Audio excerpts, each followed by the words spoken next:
আছে এতে? খুলে তো দেখো। আমি ব্যাগটা খুলে দেখলাম একটা খুব সুন্দর জামদানি শাড়ি। দেখে খুব খুশি হলাম, কিন্তু পরক্ষণে আবার ভাবলাম নিশ্চিত ওনার ওই সুন্দরী কলিগটা পছন্দ করে দিয়েছে। এটা তো একটা শাড়ি। শাড়ি কেমন হলো? দেখতে তো ভালোই। কে পছন্দ করেছে? নিশ্চয় আপনার সুন্দরী কলিগ। ওই পছন্দ করে দিল, আর আমি ওকে একটা শাড়ি পছন্দ করে দিলাম।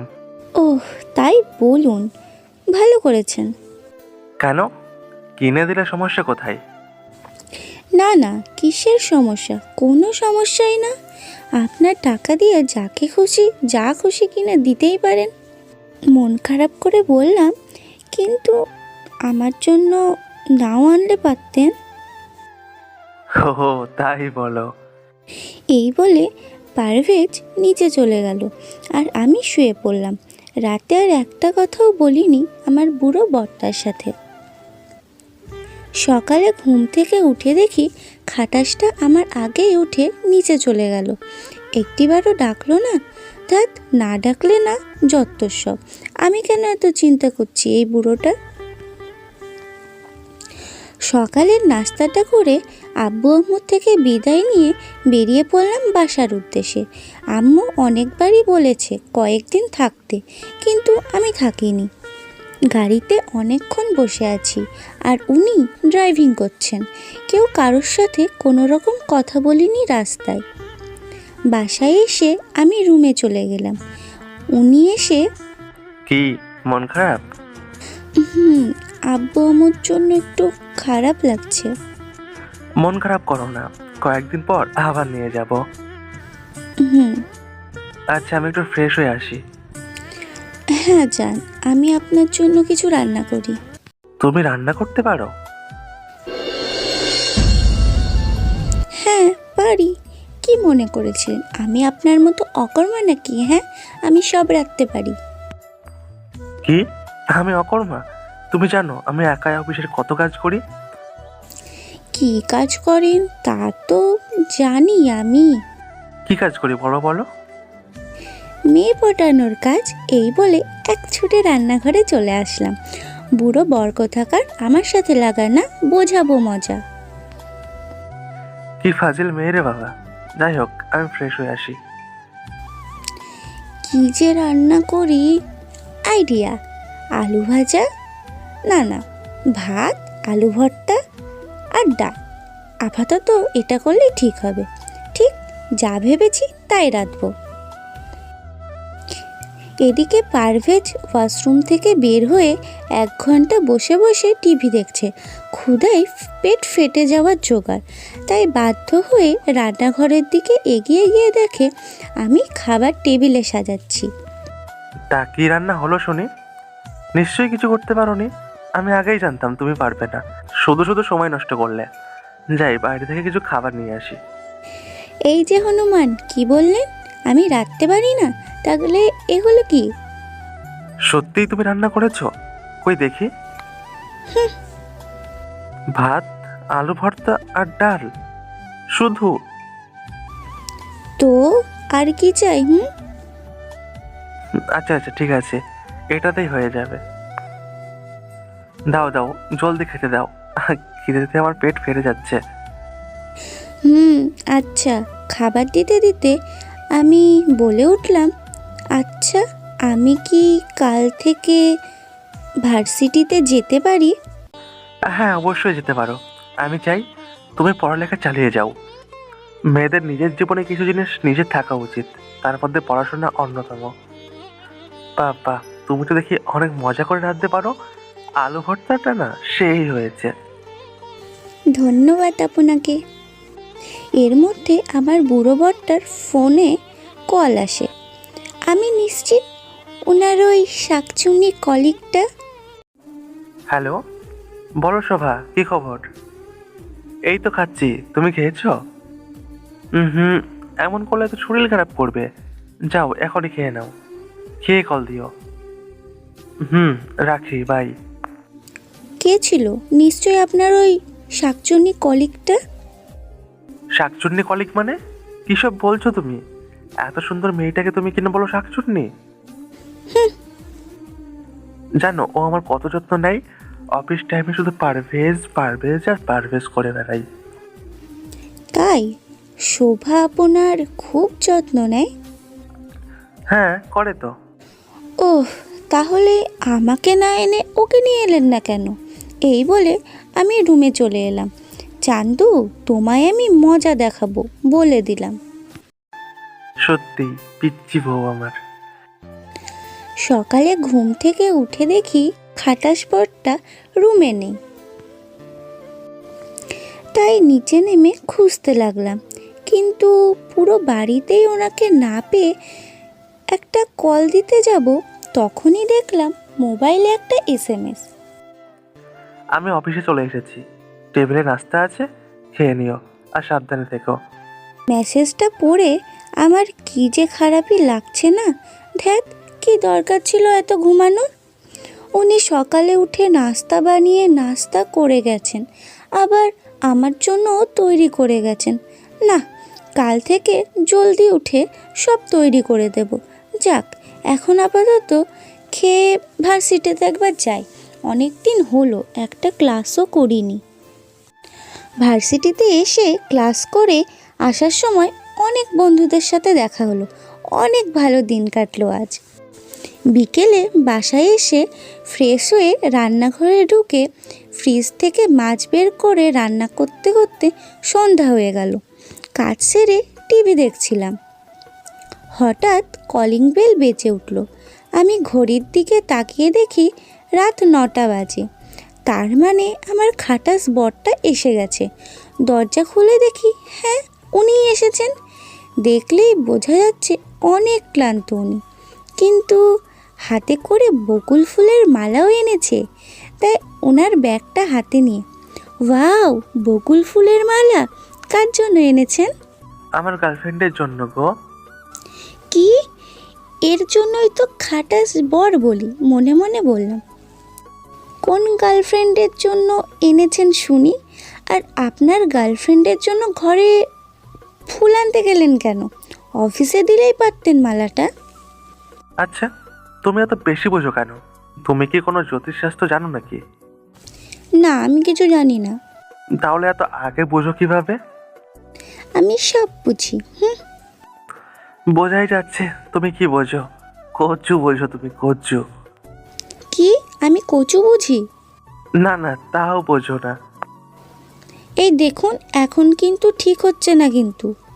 আচ্ছা বাবা, আচ্ছা, আমার ভুল হয়েছে। তুমি সব বোঝো, আমি কচু বুঝি। এখন ঠিক আছে, ওকে, আপনি ফ্রেশ হয়ে আসুন, আমি খাবার দিচ্ছি। ঠিক আছে, যাচ্ছি। আর এই মালাটা তোমার জন্যই এনেছি। ও আচ্ছা, তাই বলুন। কেন যে এত কথা ঘোরান, কিন্তু ধন্যবাদ আপনাকে। হুম, কই দেখি, দাও তো কি রেঁধেছ। দিচ্ছি। আমার জন্য শুধু খাবার নিচ্ছ কেন? তুমি খাবে না? আমি পরে খাবো, আগে তো আপনি খান। যেমন তোমার ইচ্ছা।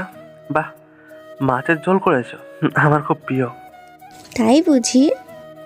হুম, জানো একবার শোভাও না আমাকে রেঁধে, কি টেস্ট। মিথ্যা কথা বললাম। শোভা মাছের ঝোল কি মাছ ভাজতেও পারে না।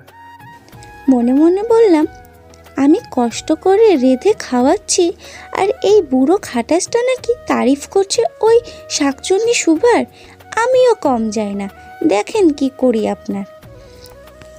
ও, তাই বুঝি? সত্যিই শুভাবু আপনার অনেক খেয়াল রাখে, ঠিক আমার ফ্রেন্ড কায়েসের মতো। এই খায়েসটা আবার কে? আর বলবেন না, আমার বেস্ট ফ্রেন্ড। ডাহা মিথ্যে কথা, কায়েস আমার চাচাতো ভাই। ও তাই বলো, ভালো ভালো। হ্যাঁ জানি, ভালো। ওর মতো ছেলেই হয় না, জানেন? ও না আমাকে অনেক ভালোবাসে, কিন্তু কখনো আমার সামনে এসে বলতেই পারে না। তাহলে তুমি জানলে কিভাবে?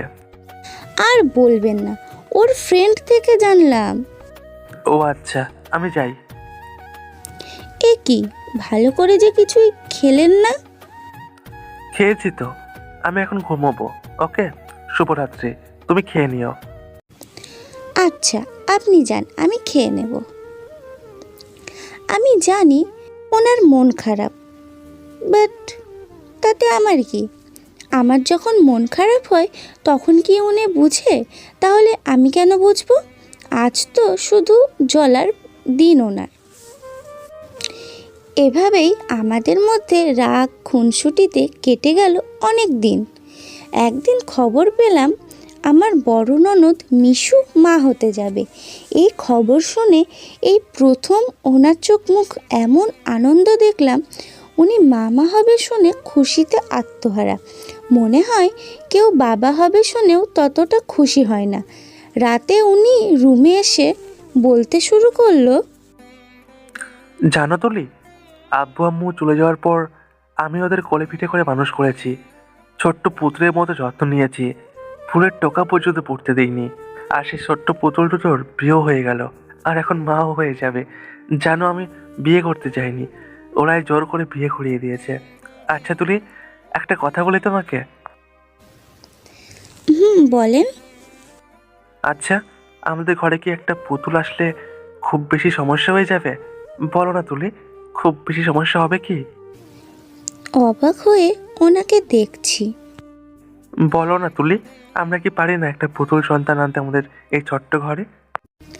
দেখুন, আমার মনে হয় আপনি আজ আপনার মধ্যে নেই, তাই এসব বলছেন। চলুন আপনাকে খেতে দিই। এই বলে আমি যেই যেতে চাইলাম উনি আমার হাত চেপে ধরলেন। কি করছেন কি? ছাড়ুন আমাকে। প্লিজ তুলি, আমি বাবা হতে চাই। পাগল হয়ে গেছেন আপনি? কী সব বলছেন? হ্যাঁ, আমি পাগল হয়ে গেছি। প্লিজ তুলি। কি কি করছেনটা কি? আমি ব্যথা পাচ্ছি তো। কিন্তু উনি আমার কোনো কথা বা বাধা মানছেন না, আরও কাছে আসছেন। তাই আমি ওনাকে ধাক্কা দিয়ে ফেলে দিয়ে, দেখুন, আপনি বলেছেন আমার ইচ্ছে ছাড়া কখনোই আপনি আমার উপর কোনো প্রকার জোরাজুরি করবেন না, তাহলে এখন কেন এরকম করছেন? হ্যাঁ বলেছি, কিন্তু তোমার এত অহংকার কিসের? আর আমি কোন দিক থেকে তোমার থেকে কম বলো? আর যদি বলতো আমার বয়স বেশি, তাহলে সবকিছু জানার পরেও তুমি আমাকে কেন বিয়ে করেছো? দেখুন, আমি তা বলতে চাইনি। থাক, আর বলতে হবে না। আজকের পর থেকে তুমি নিজে যদি আমাকে তোমার কাছে না ডাকো, তাহলে আমি কখনোই আসবো না। তুমি কি মনে করো নিজেকে? হ্যাঁ, কি মনে করো? তুমি কি মনে করো নিজেকে তা আমি জানি না, কিন্তু আজকের পর থেকে আমি আর নিজে থেকে তোমার কাছে কখনো ধরা দেবো না, কখনো না। এই বলে উনি চলে গেলেন। আর আমি ভাবছি, সত্যিই তো, আমি কেন এমন করলাম? আমি কি ওনাকে একটুও ভালোবাসিনি এই কয়েকদিনে? আর ওনার অধিকার আছে আমার উপর। আচ্ছা, উনি কি আমায় আর ভালোবাসবে না? নাকি চলে যাবে ওই শোভা ডাইনির কাছে? না, আর ভাবতে পারছি না। ওই ঘটনার পর ইদানিং পারভেজ আমার সাথে প্রয়োজন ছাড়া কথা বলে না। সব সময় আমাকে এড়িয়ে চলে, বাসায় ঠিক সময় আসে না, আর বেলি ফুলের মালাও আনে না। বিভিন্ন অজুহাত দিয়ে খাবারও ঠিকমতো খায় না। সব সময় আমাকে এড়িয়ে চলার চেষ্টা করে। এভাবে আর কতদিন যাবে আমি ঠিক জানি না, কিন্তু এই কয়েকদিনে এটা বুঝে গেছি, আমার রোম্যান্টিক বুড়ো বরটাকে আমি অনেক বেশি ভালোবেসে ফেলেছি। কিন্তু আমি বলি কি করে ওনাকে আমারও একটা পুতুল চাই? কিন্তু খাটাসটাকে কিভাবে বলি আমারও ওনার ভালোবাসা চাই? না, আজ বলেই ফেলবো। বিকেলে ঘর গোছাচ্ছি। আজ সন্ধে হলে সেজে বসে থাকবো আমার দুষ্টু মিষ্টি রোমান্টিক বুড়ো বরের জন্য। হঠাৎ কলিং বেল বেজে উঠল। এই অসময়ে কে আসলো আবার? গিয়ে দরজা খুলে দিলাম। দরজা খুলে আমি অবাক, আমার ছোট ননদ নিশু এসেছে। কিন্তু ওকে দেখে স্বাভাবিক মনে হচ্ছে না। চোখ দেখলেই বোঝা যাচ্ছে অনেক কেঁদেছে। তাই আমি ওকে ধরে ভেতরে এনে বসাতে চাইলে আমার হাত ঝাড়ি দিয়ে সরিয়ে ঘরের দিকে চলে গেল। কিছু তো বলো। হঠাৎ করে এখানে আসলে কোনো সমস্যা? হঠাৎ করে মানে? আমার বাড়ি আমি যখন খুশি আসবো, তাতে তোমার কি? নাকি বিয়ে হয়ে গেছে বলে বাড়িটা আর আমার নেই, তোমার হয়ে গেছে? আমি তেমন করে কিছু বলতে চাইনি নিশু। কেমন করে বলছো তাহলে শুনি? তুমি আমাকে প্রশ্ন করার কে শুনি? যদি আমাদের বোনদের সহ্য না হয় তাহলে বলে দিও, আসবো না আর তোমার বাসায়। আসুক ভাইয়া, জিজ্ঞাসা করব কে এত সাহস দিল তোমায়। দেখো নিশু, তুমি কিন্তু এখন বেশি বেশি করছো। আমি তেমন কিছুই বলিনি। কি বলনি তুমি? আসুক ভাইয়া, বলবো সব। বলো তোমার ভাইয়াকে, আমিও দেখবো উনি কি বলেন। কি বললে তুমি? এরই মধ্যে পারভেজ চলে এলো। দরজা খোলা ছিল তাই সোজা ঘরে ঢুকেছেন। কি হয়েছে নিশু? তুই কাঁদছিস কেন বোন? কাঁদবো না তো কি, হাসবো না কি? বলো ভাইয়া। এত কথা না বললে আসল কথাটা বললেই তো হয়। কে আমার বোনটাকে কাঁদালো? জানো ভাইয়া, আমি এখানে এসেছি বলে ভাবি বলে আমি কেন এসেছি এখানে এখন, তখন আমি বলেছি আমার বাড়ি আমি আসবো, তাতে তোমার কি? ভাইয়া আসলে আমি সব বলবো। তখন ভাবি বলে তোমার ভাইয়া কে? দেখি তোমার ভাইয়া আমাকে কি করে। আচ্ছা ভাইয়া, এটা কি আমাদের বাসা নয় নাকি বিয়ে হয়েছে বলে তোমার পর হয়ে গেছি? অবশ্যই এটা তোদের বাসা। যখন খুশি আসবি, যখন খুশি থাকবি। আর কার এত বড় সাহস হয় যে আমার বোনকে কাঁদায়? কে আবার তোমার বউ? আপনি আগে আমার কথা শুনুন। তোর এত সাহস কি করে হয় আমার বোনকে কাঁদানোর? কোন অধিকারে তুই আমার প্রশ্ন করিস আমার বোনকে? এই গল্পের পরবর্তী পর্বগুলো দেখতে আমাদের পিকু ডায়েরি চ্যানেলটি সাবস্ক্রাইব করে পাশেই থাকুন। ধন্যবাদ সবাইকে ভিডিওটি শেষ পর্যন্ত দেখার জন্য।